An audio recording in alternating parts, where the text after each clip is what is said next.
अब अपन बात करते हैं किसकी, फेनेरोगेम्स की। फेनेरो यानी यहाँ पर इनको और डिटेल कर लेते हैं, उसके बाद पेपर देख लेते हैं। फेनेरो ये भी दो वर्डों से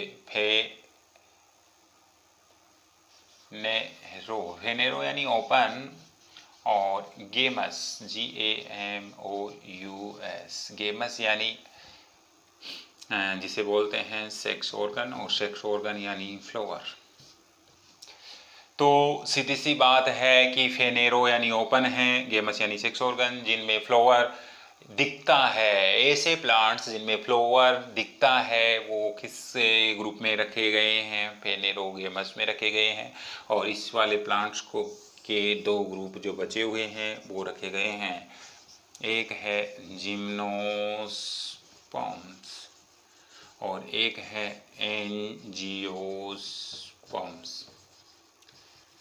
तो ये दो ग्रुप, जिम्नोस्पर्म को बोलते हैं अनावृत बीजी और इसे बोलते हैं आवर्त बीजी। इसका भी आगे डिटेल है। जिम्नो का मतलब ये होता है, जिम्नो का मतलब होता है नेक्ड, और स्पर्मा यानी सीड। जिम्नो यानी नेक्ड और स्पर्मा यानी सीड। ऐसे प्लांट्स जिनमें बीज फ्रूट के अंदर नहीं होता है, किसी कवर से आवृत नहीं होता है, तो इसे बोलते हैं फेनेरोगेम्स विदाउट ओवेरी। ओवेरी नहीं होती है, ओवेरी नहीं होने से फ्रूट नहीं बनता है, फ्रूट नहीं बनता है तो डायरेक्टली सीड ही डेवलप होता है। तो इसे बोलते हैं फेनेरोगेम्स विदाउट ओवेरी। ये क्वेश्चंस बनता है यहाँ पर जिम्नोस्पर्म का, लेकिन आप इसको सेकेंड ईयर में पढ़ते हैं तो सेकेंड ईयर का पेपर पैटर्न जब देखते हैं तो ये वाला फ्लो चार्ट अपन वापस से बनाते हैं, तो ध्यान रखेंगे आप। इसका नाम है, मैं दूसरी से लिख देता हूँ, फेनेरोगेम्स गेमस विदाउट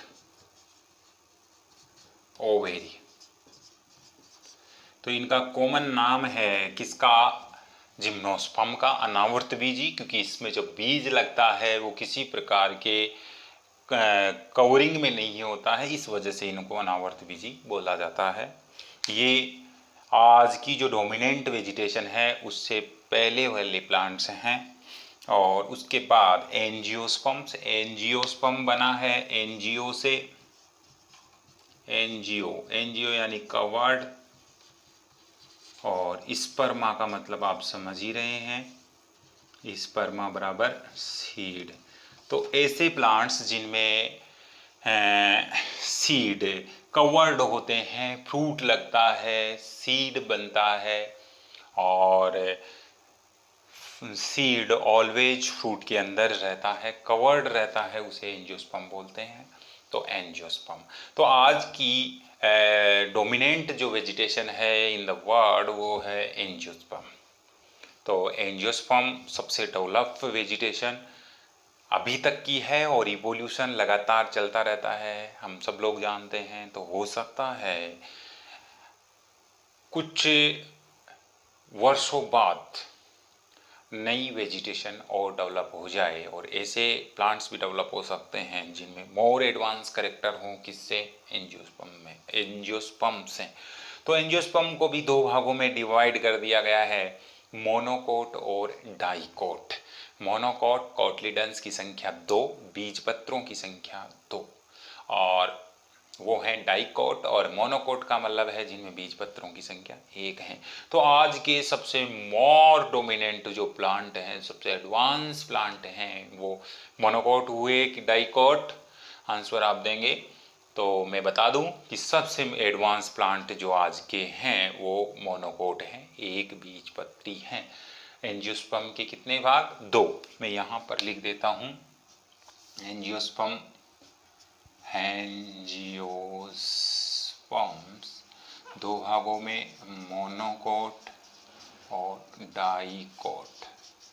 द्विबीजपत्री, एक बीजपत्री और द्विबीजपत्री।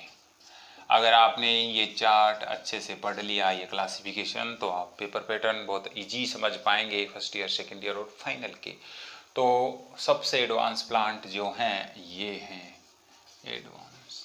आज के सबसे एडवांस प्लांट कौन है? मोनोकोट, जिनमें कोटिलिडन्स की संख्या कितनी है?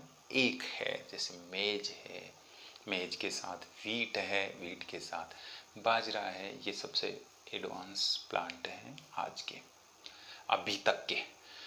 तो इस प्रकार से अपन ने ये एक फ्लो चार्ट देख लिया। AW आइक्लर का क्लासिफिकेशन, डिवीजन, प्लांटी को फिर सब डिविजन्स में, क्रिप्टोगैम्स और फेनरोगैम्स। क्रिप्टोगैम्स में एक ग्रुप थेलोफाइटा 2 टाइप के, लोअर और हाइयर। लोअर में कौन कौन से? लोअर में अपन बात करते हैं एल्गी और फंजाई की, और उन्हीं के कॉम्बिनेशन से एक प्लांट ग्रुप बनता है जिसे लाइकेन कहते हैं। इसी प्रकार से हाइयर थेलोफाइटा में अपन पढ़ते हैं ब्रायोफाइटा और टेरिडोफाइटा, जो कि उनसे एडवांस हैं। और उसी के साथ आगे चलते हैं फेनेरोगैम्स में। फेनेरोगैम्स के करेक्टर जस्ट इनके अपोजिट होते हैं। फेनेरोगैम्स के करेक्टर अपोजिट मतलब फ्लोवर, फ्रूट और सीड आर प्रेजेंट। उसके बाद एम्ब्रियो का फॉर्मेशन होता है। रिप्रोडक्शन जो है वो वेजिटेटिव न होकर के, स्पोर्ट्स एसेक्सुअल न होकर के सेक्सुअल मेथड से होता है। तो ये फेनेरोगैम्स के 2 ग्रुप, जिम्नोस्पर्म और एंजियोस्पर्म। जिम्नोस्पर्म में बीज अनावृत होता है और इस वजह से इनको बोलते हैं फेनेरोगैम्स विदाउट ओवेरी। और एंजियोस्पर्म में 2 ग्रुप, मोनोकोट और डाइकोट। सबसे एडवांस एक बीजपत्री। इस फ्लो चार्ट को आपको बिल्कुल एक पेज पे लिखना है और माइंड में सेट करके रखना है। अब अपन बात करते हैं paper pattern for BSc first year bio, botany subject के लिए, इसी चार्ट से। तो सबसे पहले यहाँ पर मैं इसको अब इरेज कर देता हूँ और इसमें सबसे पहला paper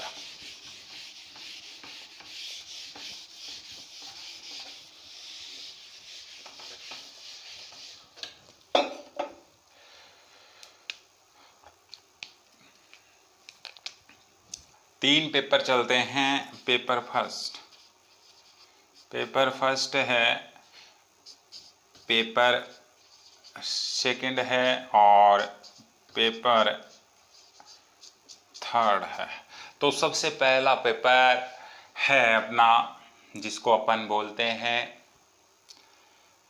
cytology,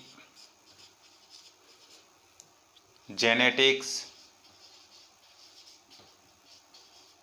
and plant breeding. कोशिका विज्ञान,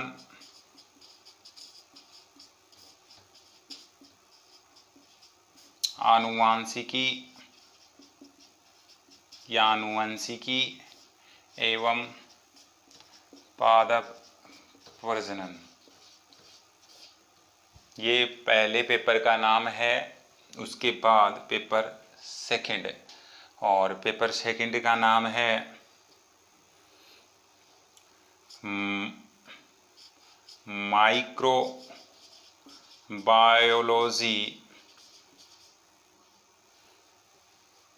माइकोलॉजी एंड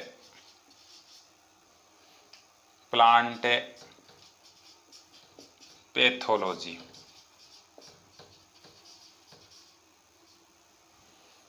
सूक्ष्म जीव विज्ञान, सूक्ष्म जैविकी जिसे बोलते हैं, कवक विज्ञान एवं पादप रोग विज्ञान। ये पेपर सेकंड हुआ। और पेपर थर्ड जो है वो है एल्गी, लाइकेन एंड ब्रायोफाइटा, सेवाल, सेवाक एवं ब्रायोफाइटा। ये 3 पेपर के नाम हुए। यहाँ पर आपको ध्यान रखना है कि इस फ्लो चार्ट का कहाँ कैसे यूज करना है। तो सबसे पहले अपन लोअर थेलोफाइटा में अपन ने एल्गी देखा था, तो एल्गी देखते हुए अपने को क्रिप्टोगेम्स के 3 कैरेक्टर के साथ ही थेलोफाइटा, ये ध्यान रखना है। तो एल्गी अपन पढ़ते हैं, वो पेपर 3 में पढ़ते हैं। एल्गी के साथ ही अपन ने दोनों का एसोसिएशन देखने के बाद एक प्लांट बनाया था लाइकेन, तो लाइकेन भी इसी के साथ पढ़ते हैं। तो सबसे पहला जो प्लांट डेवलप हुए वो एल्गी थी, एक्वाटिक थी, और एल्गी फंजाई के साथ कॉम्बिनेट होकर के बनाई लाइकेन, तो लाइकेन अपन यहाँ पढ़ लेते हैं। और फिर एल्गी के बाद जो प्लांट डेवलप हुए वो हाइयर थेलोफाइटा में ब्रायोफाइटा थे, तो ब्रायोफाइटा को अपन इस पेपर में देख लेते हैं। तो ये पेपर 3 है, आपको यहाँ पर ध्यान रखना है। जो अपन ने बात की है लोअर थेलोफाइटा और हाइयर थेलोफाइटा, ये 3 ग्रुप्स जो अपन ने पढ़े हैं वो पेपर 3 में अपन पढ़ेंगे।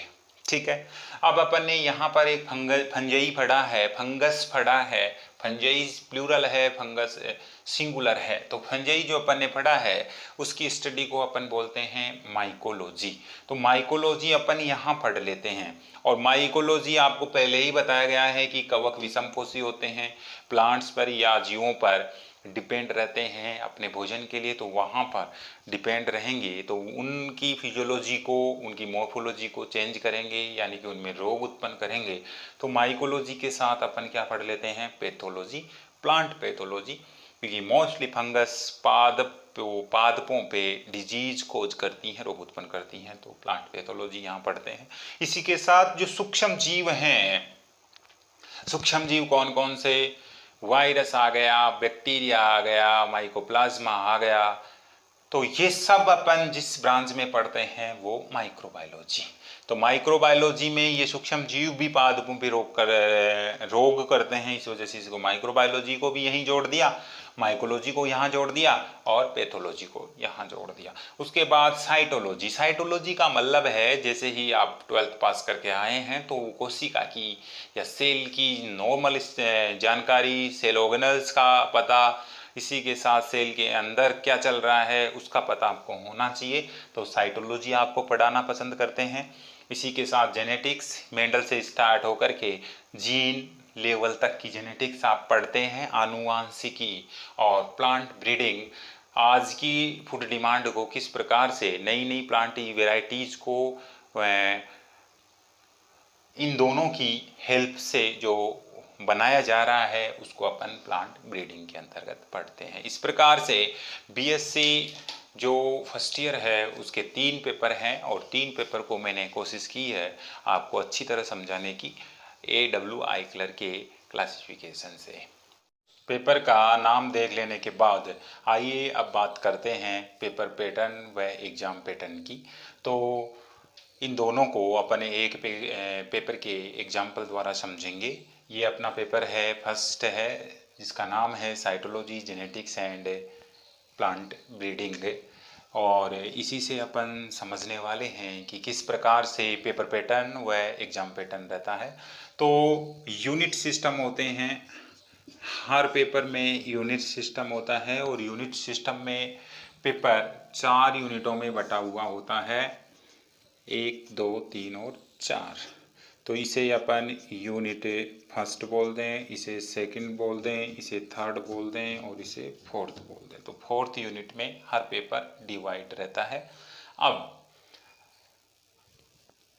जब आपने ये देख लिया कि पेपर का पैटर्न यूनिट सिस्टम पे डिपेंड करता है, रहता है, बटा हुआ रहता है, तो अब अपन बात करते हैं एग्ज़ाम पैटर्न की। एग्ज़ाम पैटर्न कैसा रहता है पेपर का? पेपर का एग्ज़ाम पैटर्न ये रहता है कि जो 4 यूनिट हैं वह 4 यूनिट से एक क्वेश्चन आता है पेपर में, जो कि सबके लिए कंपलसरी होता है, क्वेश्चन नंबर फर्स्ट। और उसके बाद हर यूनिट से 2 क्वेश्चंस आते हैं जो और में होते हैं। तो क्वेश्चन नंबर सेकंड जो है वो यूनिट नंबर फर्स्ट से आएगा, क्वेश्चन नंबर थर्ड जो है वो यूनिट नंबर सेकंड से आएगा, question number four third unit से पेपर की से, और क्वेश्चन नंबर 5 फोर्थ यूनिट से आएगा। हर में ऑप्शन रहेगा और का, सभी यूनिट में और का ऑप्शन रहता है, या तो आप ये कर सकते हैं या आप ये कर सकते हैं। तो दोनों में से आप कोई सा भी क्वेश्चन कर सकते हैं। तो ये जो क्वेश्चंस हैं वो चॉइस बेस्ड हैं, CHOICE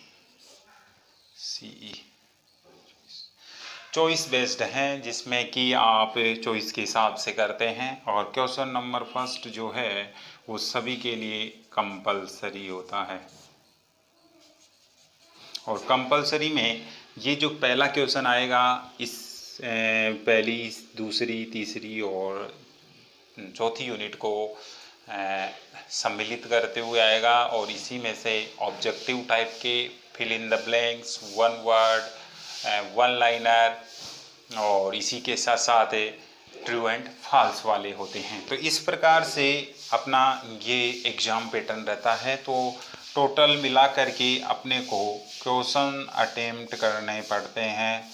क्वेश्चन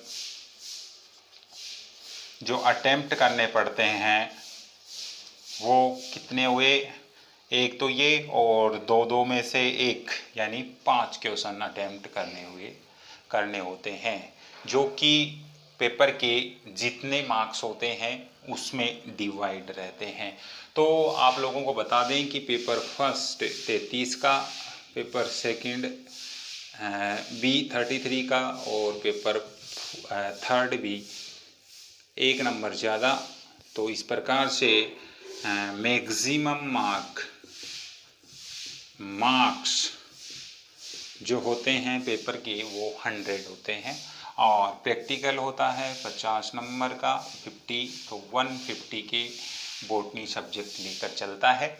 और अब जैसे ये 33 का है तो ये 5 क्वेश्चंस पेपर में आते हैं। वो 5 क्वेश्चंस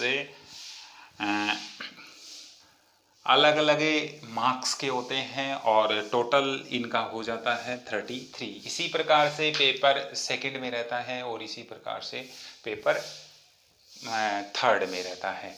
तो ये अपना एग्ज़ाम पैटर्न होता है फॉर BSc फर्स्ट ईयर के लिए। और इसी के साथ साथ जो यहाँ पर हर पेपर के मार्क्स, मैक्सिमम मार्क्स लिख रखे हैं, उनमें एक फिक्स पास मार्किंग भी होती है, जिनको अपन कहते हैं 12 नंबर। 33 वाले में 12 चाहिए और 34 वाले में 13 नंबर चाहिए। ये पास मार्किंग, ये पास मार्क्स नंबर हैं जो अपने को पेपर पास करने के लिए चाहिए होते हैं। और टोटल जो है वो 36% होना चाहिए। ये मैं थ्योरी की बात कर रहा हूँ, प्रैक्टिकल को छोड़ करके।